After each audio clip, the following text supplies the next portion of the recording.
हाँ तो फिर आ जाइए साथियों, आप सबका देहाती अनमोल कहानी में स्वागत है। बुद्धिमान राजा की कहानी। सालों पहले एक नगर में एक बुद्धिमान राजा राज्य करता था। उनकी बुद्धि और होशियारी की चर्चा दूर दूर तक थी। राजा कभी भी बिना सोचे समझे कुछ भी नहीं कहता और ना ही किसी आरोपी की बात सुने बिना उसे सजा सुनाता था। उसकी बुद्धिमत्ता और चर्चे सुनकर आसपास के राजा, रानियां और राजकुमारी आदि उनसे जलते थे। और मेरे साथियों, इसी जलन के चलते सभी उस राजा की बुद्धिमत्ता की परीक्षा लेने के लिए नए नए तरीके अपनाते थे।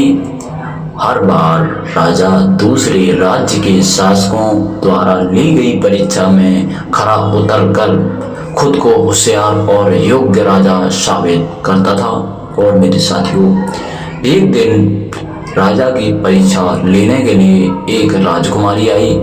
उसके हाथों में दो फूलों की माला थी। दोनों माला में से एक असली फूल की माला बनी थी और दूसरी नकली से। उन दोनों मालाओं को देखकर उनका ये भेद बिल्कुल पता नहीं चल पाता था।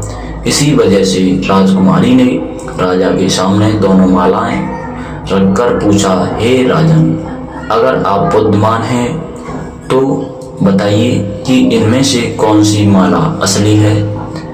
राज दरबार में बैठे सभी दरबारी माला को देखकर हैरान थे, क्योंकि किसी को समझ नहीं आ रहा था कि असली फूलों की माला कौन सी है।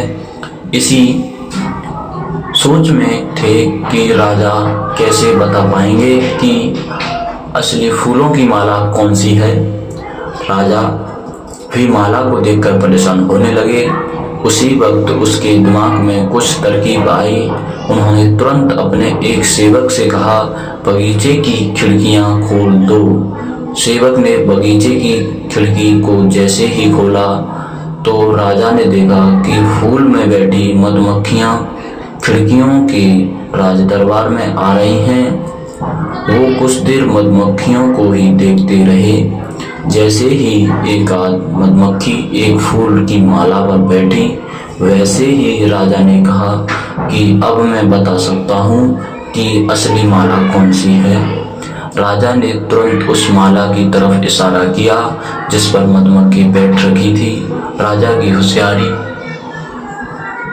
देखकर दरबार में मौजूद सभी उनकी तारीफ करने लगे।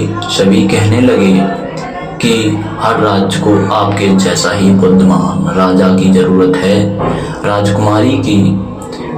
राजकुमारी भी राजा की बुद्धिमत्ता देखकर खुश हो गई।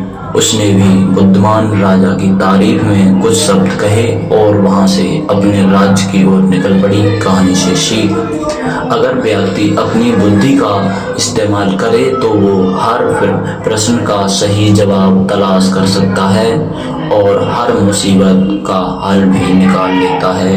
हाँ तो मेरे प्यारे साथियों, अब हम अगली कहानी में मिलते हैं। अपनी राय कमेंट बॉक्स में जरूर दें मेरे साथियों।